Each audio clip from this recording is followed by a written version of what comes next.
Students, आज बेटा हम कवर करते हैं chapter atom. Class 12th physics में चैप्टर हमारा एटम है और उसका जो कंटेंट है, आज की जो हेडिंग है बेटा वो हमारा expression for the radius of first orbit of hydrogen atom. मतलब कि हाइड्रोजन एटम के पहले ऑर्बिट के लिए रेडियस क्या होगी उसका हम लोग पढ़ेंगे डेरिवेशन, उसका पढ़ेंगे फॉर्मूला और कैसे उसे प्रूव किया गया, सारा यहाँ पर प्रिंसिपल थ्योरी।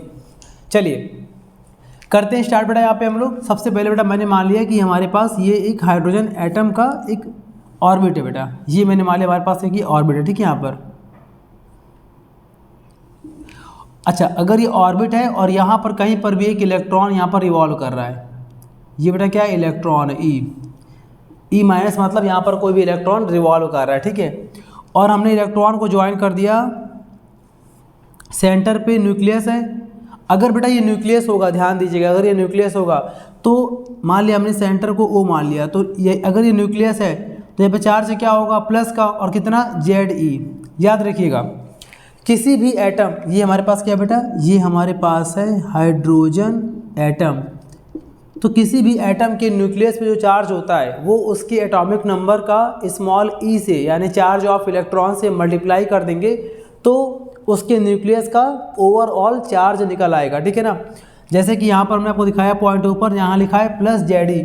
जेड यहाँ पर क्या बेटा, जेड यहाँ पर है एटॉमिक नंबर। अगर हम बात करते हैं हाइड्रोजन की बात करते हैं तो उसके लिए कितना होगा, 1 फॉर हाइड्रोजन। हाइड्रोजन के लिए जेड कितना होता है, 1। अगर हमने आपसे बोला कि बेटा मेरे पास एक सोडियम Na सोडियम है हमारे पास और इसके न्यूक्लियस पर चार्ज कितना होगा, तो आपका आंसर क्या आएगा, 11E। क्यों, फॉर्मूला क्या होता है, प्लस Ze।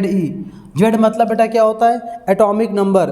तो सोडियम का एटॉमिक नंबर कितना होता है, 11। तो 11 और E का मल्टीप्लाई कर देंगे तो आ जाएगा Ze के according 11E। 11E is the charge of nucleus of sodium atom, ठीक है। तो यहाँ पर बेटा मैंने मान लिया कि हाइड्रोजन एटम है और इसके सेंटर O पे न्यूक्लियस है और यहाँ पर ये एक हमारे पास ऑर्बिटल है, ठीक है। यहाँ पर एक ऑर्बिट है और उसकी रेडियस हमने मान ली r है।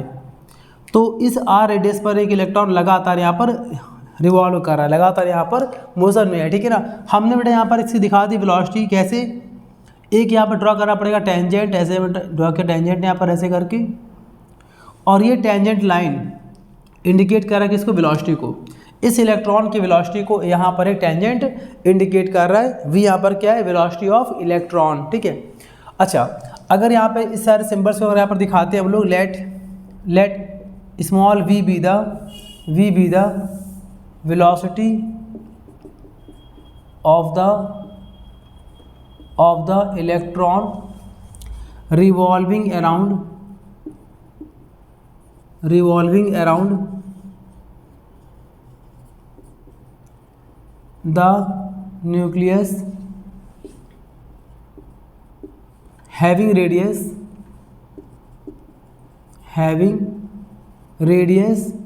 small r, ठीक है। यहाँ पर बेटा चलिए लिख दे रहे हैं यहाँ पर ऑफ सर्कुलर पाथ।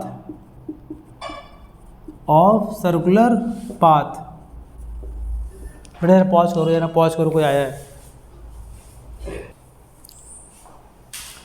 ठीक है बेटा। यहाँ पर ना तो सर्कुलर पाथ की अगर यहाँ पर रेडियस है और v यहाँ पर क्या है, वेलोसिटी है, तो आपने बेटा ये पढ़ा होगा कि अगर कोई बॉडी सर्कुलर पाथ में रिवॉल्व करती है तो उस बॉडी पर एक सेंट्रीपिटल फोर्स अप्लाई होता है, जिसकी बेटा वैल्यू होती है mv²/r। mv²/r क्या होता है बेटा, सेंट्रीपिटल फोर्स होता है, ठीक है।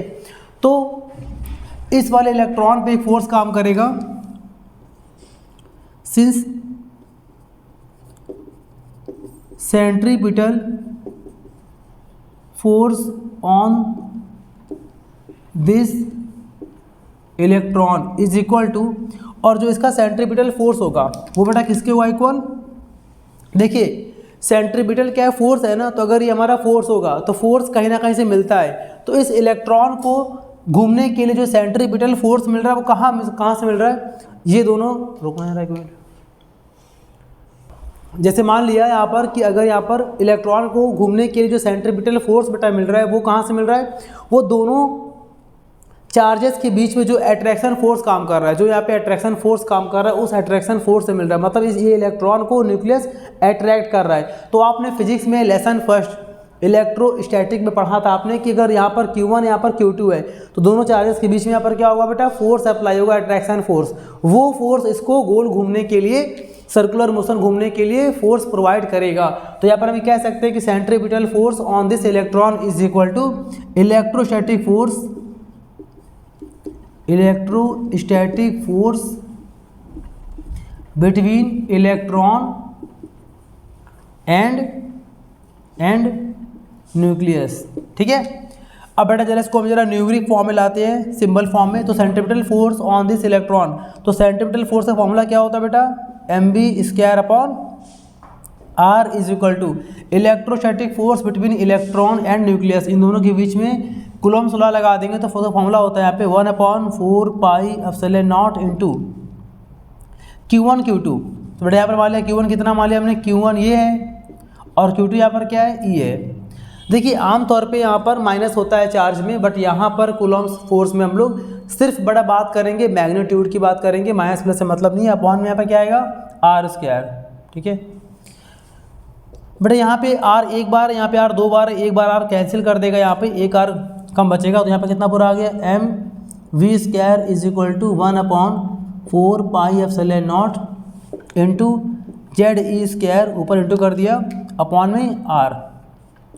इसे बेटा मान लिया हमने इक्वेशन नंबर फर्स्ट मान लिया। ठीक है ना। नाउ बेटा हमने यहाँ पर ये पढ़ा था, बेटा यहाँ तक पूरा हो गया ना। अब देखिए बेटा इसके बाद से ये बेटा जो भी बेटा पढ़ा रहे हैं यहाँ पे हाइड्रोजन एटम के रेडियस की बात कर रहे हैं, तो यहाँ पर बोर्स थ्योरी काम आती है। बोर्स के अकॉर्डिंग यहाँ पे सॉल्व कर रहे हैं।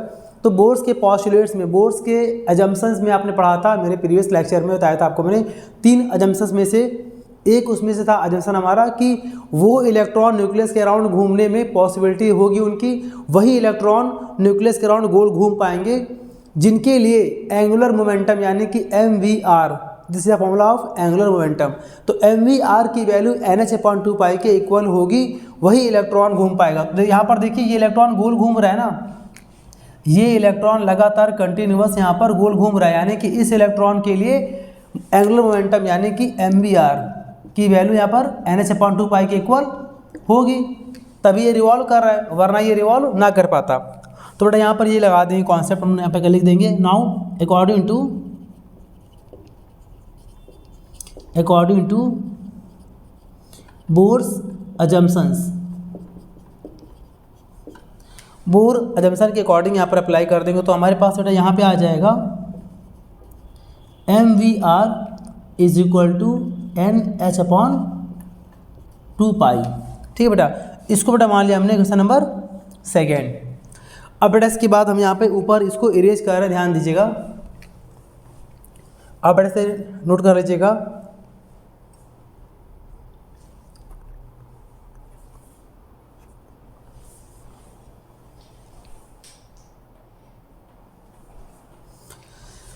अब देखिए बेटा यहाँ पे इसको बेटा मैं इरेज कर रहा हूँ।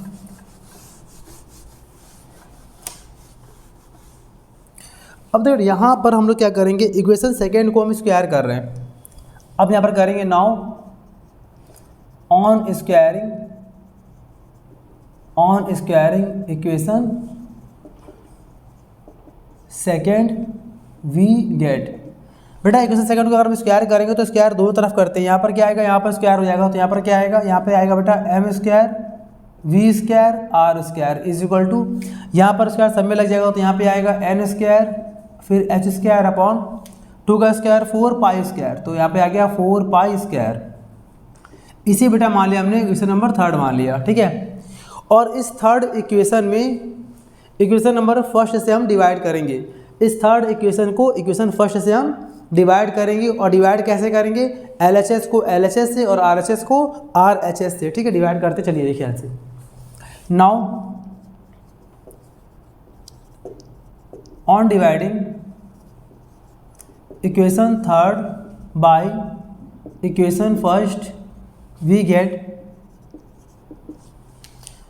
थोड़ा यहाँ पर देखिए, अगर यहाँ पर हम डिवाइड करते हैं तो यहाँ पर क्या आएगा, देखिए LHS को देखिए यहाँ पर डिवाइड करेंगे फर्स्ट के LHS से, तो यहाँ पर बेटा क्या लिखा है, यहाँ पर लिखा है हमारे पास m² v² r² अपॉन और यहाँ बेटा यहाँ पे क्या लिखा है, यहाँ लिखा है m v square is equal to, इसके आर्चेस को डिवाइड करेंगे इसके आर्चेस से, तो यहाँ पे क्या लिखा हमारे पास N square H square upon 4 pi square, divide कर दिया हमने इसके आर्चेस से, तो यहाँ पर लिखा बेटा हमारे पास 1/4 pi epsilon naught Z e square upon r, ठीक है, Z e square upon r.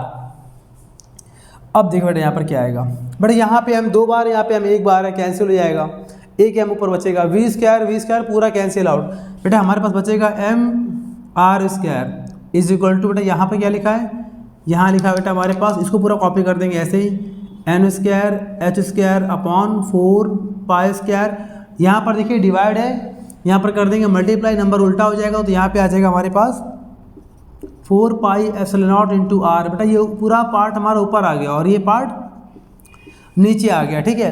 अब बेटा यहाँ पर 4 पाई से 4 पाई कैंसिल, यहाँ पर 1 पाई बच जाएगा, ठीक है यहाँ पर।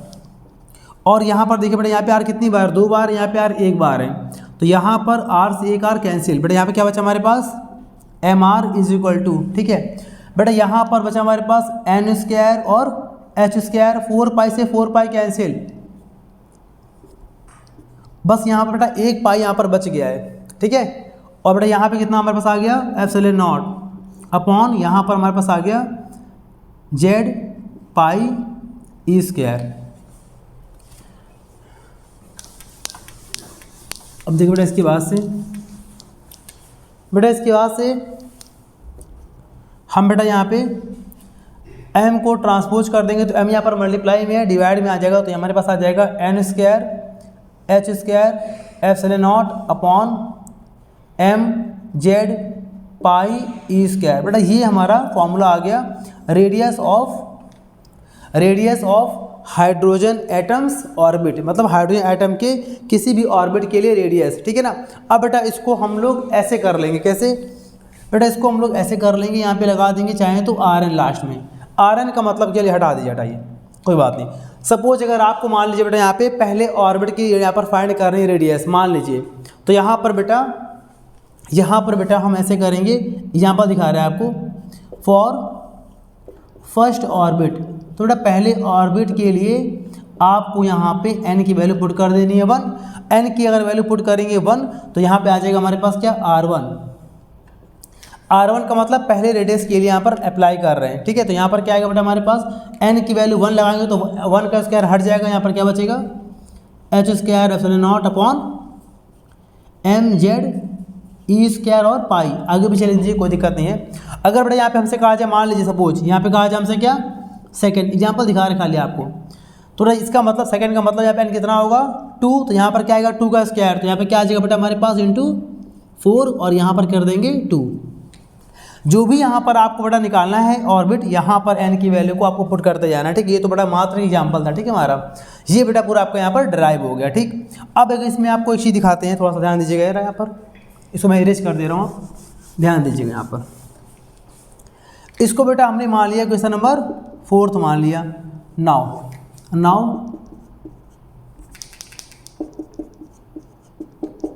नाउ फ्रॉम इक्वेशन 4, बेटा 4 में ध्यान दीजिएगा, फॉर एनी एक्सपेरिमेंट, किसी भी एक एक्सपेरिमेंट की बात आपसे कर रहे हैं, किसी भी एक एक्सपेरिमेंट के लिए यहाँ पे क्या हो जाएगा, एक एक्सपेरिमेंट के लिए यहाँ पर h क्या होगा, h comma epsilon naught comma m mass of electron comma atomic number z comma pi and e are all constant. अगर हम एक एक्सपेरिमेंट की बात करते हैं तो किसी भी एक एक्सपेरिमेंट पे ये बड़ा सारी वैल्यूज हमेशा कांस्टेंट होती हैं, आपको पता है। एच भी यहाँ पर क्या बेटा प्लांक कांस्टेंट है, मास हमेशा क्या होता है कांस्टेंट, एटॉमिक नंबर एटम का चेंज होता नहीं है, पाई भी कांस्टेंट, ई की वैल्यू भी 1.6 10⁻19 इज ऑल्सो कांस्टेंट, पूरा कांस्टेंट है। तो इसका मतलब यहाँ पर क्या होगा, इसका मतलब फ्रॉम इक्वेशन 4, देखिए मैं 2 बार यहाँ पर लिख रहा हूँ, ठीक है ना, चलिए इसको मैं हटा दे रहा हूँ यहाँ पर। तो 4 के अकॉर्डिंग बात करते हैं, तो अगर ये पूरा कांस्टेंट है, देखिए मैं थोड़ा सा उसको सर्कल बना रहा हूँ, पूरा यहाँ पे H square epsilon not square सब कुछ यहाँ पर एन स्क्वायर के अलावा सब कुछ यहाँ पर कांस्टेंट है, तो अगर हम कांस्टेंट को हटाएंगे तो यहाँ पर क्या लग जाएगा प्रोपोर्शनल एन स्क्वायर, बेटा यहाँ पर ये लग गया, हमारा फॉर्मूला बन गया। ठीक है, यहाँ पर मतलब जैसे हम पढ़ते आ रहे कि प्रोपोर्शनल को हटाएंगे तो क्या लगता है कांस्टेंट, वैसे ही फॉर्मूले से अगर सारे कांस्टेंट को हटा लेंगे तो बेटा वहाँ पर क्या लग जाएगा प्रोपोर्शनल। ठीक है ना। और बेटा इसका मतलब क्या होता है, इसका मतलब होता है R1 upon R2 is equal to N1 upon N2 का होल स्क्वायर। बेटा ये फॉर्मूले को हम ऐसे इस्तेमाल करेंगे। इसमें बेटा ढेर सारे न्यूमेरिकल्स हैं, आपको आपके बुक्स में, आपको आपके क्वेश्चन बैंक में, प्रैक्टिस सेट्स में आपको देखने को बेटा मिल जाएंगे। यहाँ पर डायरेक्टली प्रोपोर्शनल का मतलब क्या होता है, ऊपर R1 है तो यहाँ भी 1 होगा, अगर नीचे R2 है तो N में क्या आएगा 2 आएगा और इसके आगे फॉर्म में आएगा। इसके क्वेश्चंस बेटा अभी आपको हम प्रैक्टिस कराएंगे। तो बेटा आज हमने हाइड्रोजन एटम के ऑर्बिट के रेडियस को बेटा निकालना हम लोगों ने सीख लिया है। इसका यहाँ पर प्रॉपर लैंग्वेज के साथ, प्रॉपर नोट्स के साथ बेटा यहाँ पर डेरिवेशन है, इसको बेटा प्रैक्टिस कर लीजिएगा। फिर बेटा आपको मिलते हैं अपने नेक्स्ट वीडियो में। Thank you.